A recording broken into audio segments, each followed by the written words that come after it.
The program also offers psychosocial support to heal the traumatized emotions. Achiero Fielder in Bungatira sub-county in Gulu district is recovering from a traumatic marriage that nearly cost her life. The documentation team sneaked through the overgrown thickets of spear grass to get to her case story firsthand.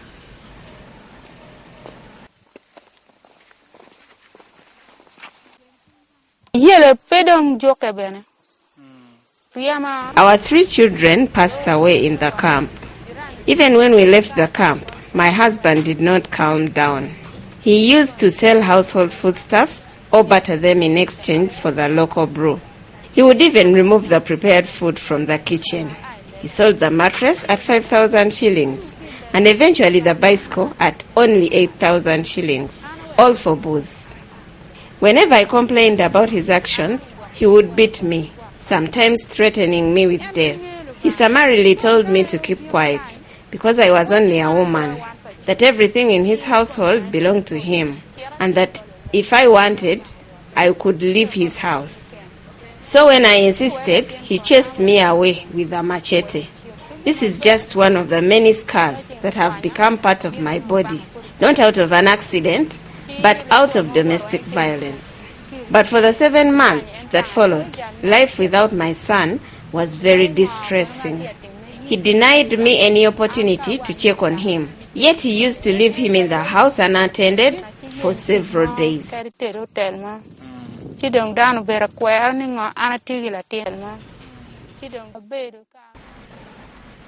Concerned by the developments in the home, the neighbors advised Asiero to take the course of the law. She went to the Diocese of Northern Uganda, which later referred her to FIDA for legal redress. This is how she managed to get back the son and the protection, restraining the former husband from disturbing them. Since then, the Diocese of Northern Uganda has been giving them counseling to heal the traumatic conditions they went through. These sessions have empowered me to speak out. Actually, if I had known early enough that violence thrives very well where there is silence, probably I would not have suffered the way I have. For the little time under guidance, I have gained personal esteem, can contribute in village meetings, or even share out the most pressing issues with my counselor. For now, the emotional wounds are healing. I can even afford a smile because Odong has gone back to school. We share the little I have, see him off every morning, and wait to receive him every afternoon. I also know that nobody is laying a claim on my life with death. We have bought some chicken, and when they grow, we shall sell them and slowly get back on our economic feet to live a better life. I also sell grass thatch material. A bundle costs 1,000 shillings. And in anticipation for seasonal changes, I have cut over 30 bundles.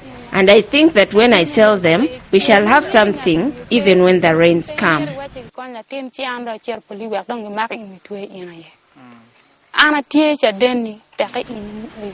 In this part of the country, it is uncommon to find a man carrying the baby and the hoe as the wife follows with a jerrycan of water. But to Kelo Moses and Ayat Ruth, it became a normal practice after joining a local village savings and loan association barely 2 years ago. According to Ruth, this is a total transformation in their 20-year-old marriage, 18 of which had been very treacherous and traumatizing. In fact, when she failed to support the brunt anymore, she chose the tougher option and took poison. It was the peak of all the pains I had endured. Like many Acholi girls, I was culturally socialized as normal to conceal all the issues in the family, even those that needed sharing. That pain and suffering were part of life, more so in the marriage, and the solution was endurance. Above all, I was socialized never to divorce, because self-esteem for a woman is in marriage and nothing less, particularly when the man paid dowry to your parents. So, on as many occasions, my husband would beat me up, sell off the little foodstuffs that we had at the time, and misused the money to marry almost every time he wished, while the children did not go to school because he cared less. He would go drinking and upon return literally rape me, even in the presence of the children. I used to keep quiet in anguish, but with time the problems became too many for me to bear. I decided to end my life.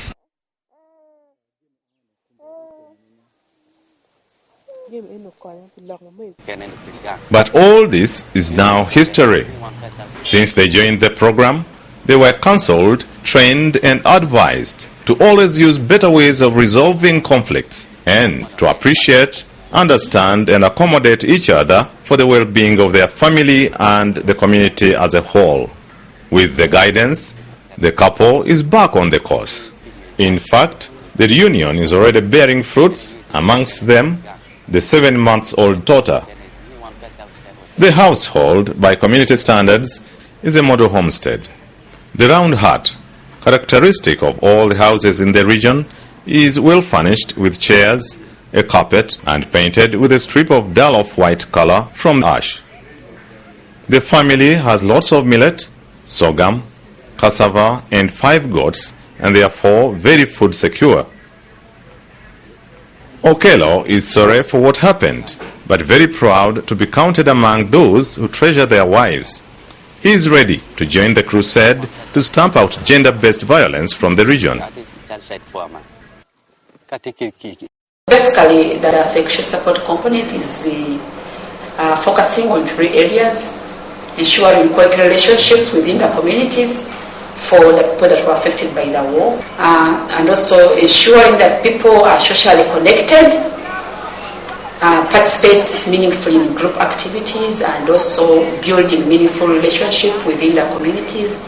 And lastly, ensuring that we revive the support networks within the communities, where people can be able to visit a community leader, a religious leader, a local leader, and people support them cope with the normal life stressing events that we go through in life.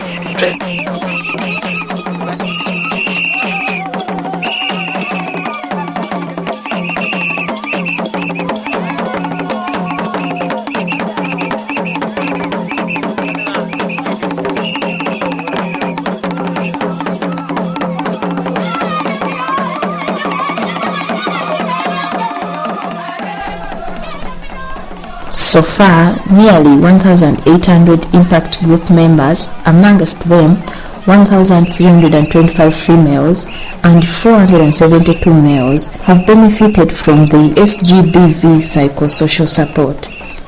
Even those who are not registered as impact group members visit the Roco Kwo partners within their districts seeking for psychosocial support.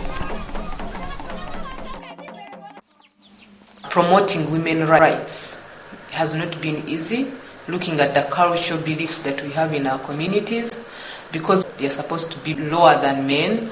So this has been a very big challenge.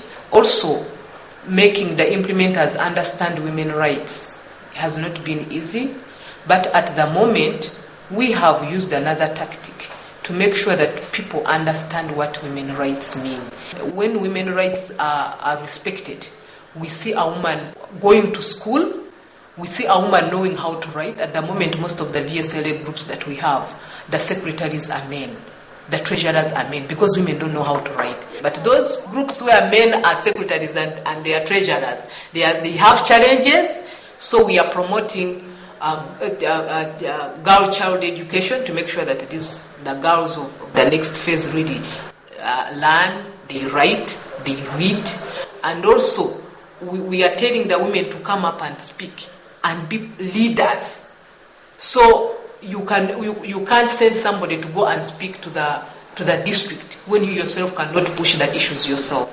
And women somehow are coming up and they are also learning and understanding what these women's rights are. A second challenge is the need in Northern Uganda is very big. The budgets that we currently have cannot address all the needs in Northern Uganda.